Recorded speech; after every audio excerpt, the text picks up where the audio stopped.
What's going on, guys? Welcome back to RC Every Day. So we've popped the cherry. We got some scratches on the Midnight Edition, new TF2 from RC4 drive. So if you haven't seen the first video, check it out. It's not just an unboxing video. I redid the suspension, got it tuned to my liking, lowered the truck a little bit, and today I went down to Shaka Hobbies down here in my local shop and did a little test run. A little bit extreme of course, but found some lines and I'm happy with the suspension. The only issues I was having was drag brake and things like that really can't do on the stock ESC. They have their settings, but it won't hold on an incline, things like that. So we're going to go ahead and switch this over to my DX5 Pro. I have talked to a lot of folks lately about the Nobles. I did a video a while back talking about radios and how disappointing they've all been lately. And at all these events I've been to, a lot of folks have brought up their Noble Pros and Noble Pluses. The features and stuff on that are insane. So I am impressed. I am looking at that. I'm still doing research. I was actually talking to them at Shaka today about that. They use them for all of their stuff, drift cars and mini Zs and everything. So that's definitely on the table. It looks like a fantastic setup. They're interchangeable batteries. They're chargeable. Some of them have wireless charging. Touchscreen, easy to program, easy to set up. Look like the leap in technology that I've been looking for that we're not finding in other brands. So that being said, I do listen to you guys a lot actually. So my go-to setup in my Trail Finder 2s. I put a Reefs 422 HD version 2. I've got one of those now. And a side note, RCeveryday.com. I'm now a Reefs authorized retailer, so I have the micro 99s for the shop trucks and the rat rod kits in the store in stock, so you can get everything kind of one-stop shop. And I listen to you guys. I got the Fusion SE. It's the 1800 kV. I typically do the pros, and I've had a lot of you guys tell me that these are just as good, save the money. So 80 bucks. I picked this up at Shaka. The other ones are 150 for the pro, and I love the pro, but I don't love the Pro's price. So I'm following you guys' guidance, and we're going to run this SE in the Midnight Edition and get this thing tuned up a little bit more and get it back out and crawl it. I honestly didn't see this big scratch until just now. It's got some scratches around the bumpers and the rockers and all that I expected, but that one kind of hurts. So it is what it is. I said I was going to run this truck, and I'm going to run this truck. So like I said, in the previous video, we took the lift blocks off. We took the springs out of the shocks, which from what I'm gathering from RC4 Drive, they're not going to come like that. That was just the first run, or this few of them snuck through, or it was a mistake at the factory or something. That is the only thing I recommend doing right out of the box. I have my system I do, and I'll walk you through all that in the previous video. We've got the Jalan 2 hoops, which we had to modify to keep the engine bay in this truck, and the stock shocks. I'm digging it. I will say my old blue TF2 Blazer that I've beat on for years, I got it second or third hand.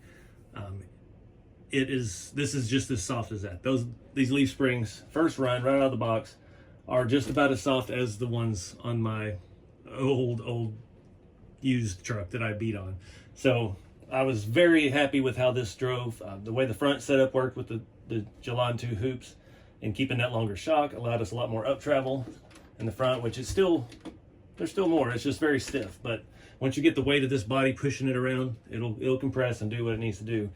And I was very happy with that aspect of it, but the electronic side needs a little love. So I gotta take the battery out of this thing. I just got back. So we're gonna do all this. If you remember in the other video as well, when we did the front mods, I put about 4 millimeters lift on the servo, so the horn doesn't hit the diff of the front axle. And we're going to leave that as well for this one as well, for this Reefs. That's part of the suspension mods to me. And yeah, we're going to undo all this factory wiring because the ESC is here, the receiver is here. So we've got stuff that's a mile too long. Again, these Fusion SEs are 2-in-1, just like the Pro. So all we've got coming out of it, battery wires and a little on and off switch and a receiver plug. So we're going to reduce the electrical wiring mess by 85% running this setup. So let's get started. So I did want to touch on one thing that a lot of comments were about. When this came out of the box with the springs and the shocks, our shackle angle was like that. And everybody's first instinct was to take this block off and switch them around. and that would work. That would work as well. But what I'm doing, we've got 2 leaves on the back still. Since we took the blocks off, got the pinion angle back to where it needed to be. They're still pretty stiff. With the body on here, they're angled the right direction. As the leaf springs break in, it's going to sit lower and lower, and that's not really necessary. You could if you wanted to. I mean, obviously, it's not going to affect your wheelbase that much. You can move those around, and it's going to just get this angle better. I did have one time on the trail that it did lock up in that position, so it's an option. I'm not, you know, it'll work for a period of time, but as your leaf springs break in, then your shackle is going to be straight out the back if you move it that far forward. So it could be a temporary fix for you. I had a couple comments about that, and I don't think I was very clear in my response. I think I was driving somewhere, and words escaped me making sense of it all. But anyway, it is an option. I'm not going to do that because I think I'm going to drive this truck enough, especially after putting this upgrade electronics in, that we'll be breaking those leaf springs in. And like I said, they're already so much softer than they used to be. This truck flexes the same amount as my blue truck that is completely worn in. I drove it for a year with just 1 leaf in the back until I got to the point where I was starting to bend the leaf, and then I put a 2nd leaf in. It's softened up and sets level now. Yeah, so I think this is going to be my new runner. That was the goal with this truck, is to actually have another one that actually drive, because all these Scottsdales end up being so dang pretty that I haven't been able to do that yet. But we got a little bit of rock rash and stuff on the diffs. I wasn't going easy on it. I was trying to protect the body a little bit, but those rocks were pretty massive and we were hanging up on stuff, so I kind of wanted to put it through its paces. Let me see, the drive shaft took some beating, but no, there's a pretty good scratch on the housing. But the K44s with the XVD shafts, it's perfect. There's a couple times in that video as well, with the stock radio, I didn't bother trying to set steering stops and all of that stuff. So I was getting into the leaf spring with the tire a little bit, and that servo just doesn't have quite the oomph to, sometimes it'd get in a bind and you'd be stuck and you couldn't turn. So we won't be having that problem anymore with the reefs on there. But anywho, the only other thing I can think I want to do to it is one of the Bauhaus skid plates. Yeah, I mean, we were catching on that a little bit, so that's the next obvious upgrade. Which one did I put that on? I think I put that on the blue patinaed Scottsdale, and I took it off of the Toyota because the Toyota we lifted, so we didn't want to make our drive shaft angles any worse.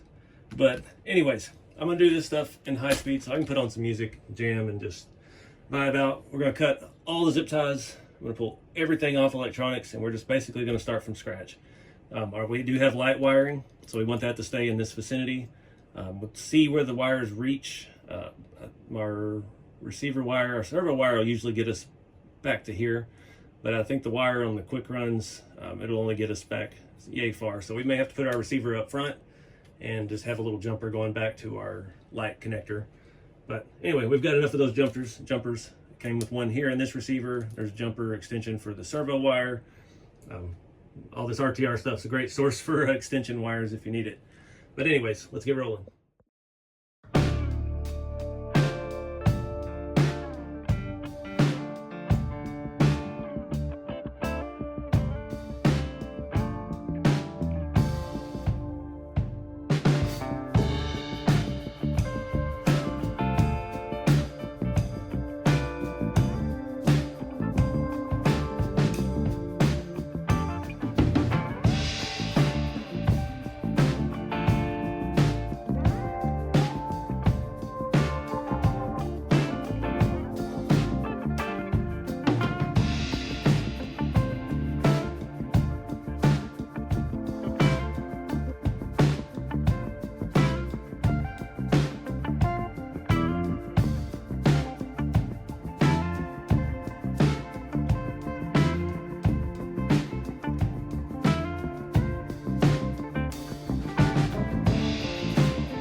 So that all went in pretty nice. I went ahead and wrapped this in my cloth wiring tape. I think I had this in the Amazon store. It's really nice, makes a nice tidy look. I had an issue with sticking the transmitter to the transfer case. Just thought that was a nice little spot. That 3M tape it didn't want to stick to, so I had to come back with some actual servo tape. I like putting the on-off switch kind of on the inside, so I can kind of just reach in there and get it. Makes that a lot easier. You don't have to try to get under the floorboard in here because that's barely wide enough for that unit to sit. Do a little quick run through. The SE doesn't have as many options, so I've got the program card here. The Pro has for quick. Oh, that's a different one. That's where I went wrong. So I was okay. So the quick runs have less options. The SE has 9, the Pro has 13, and that's where I screwed up on the blue truck and why my drag brake was set so high, because I flipped it over and kept going, and all that stuff is not part of that one. So yeah, I went ahead and set it to 3-cell.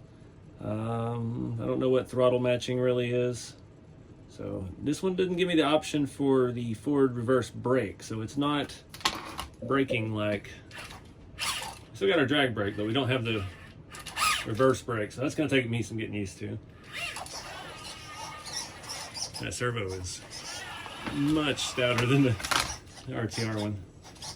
I think I got everything centered up pretty well, so let me get it down the floor and run it around. I'm a little worried it's going to have too much speed. Oh Lord, we're pulling a little bit left. Oh, sub trim. The clicky wheel is going crazy. I tried to rename the model on the radio.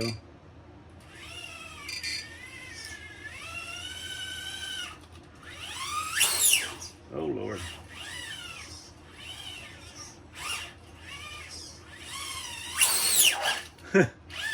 Maybe even faster than the other one. So anyway, I'm digging this truck. I like everything. I think we're set up good now. Suspension setup was fantastic. I love these tires. They were gripping well on that red rock. And now we've got the electronics to match. I'm excited to get it back out. That was a lot of fun. And I may just actually go back there and do some testing because it's not too far away. And good people, support your local hobby shops. And yeah, go do stuff. So I'm going to wrap this one up here, guys. I appreciate y'all watching. You can check these trucks out on RC4wd.com. And, yeah, keep it scale. We'll see you in the next one.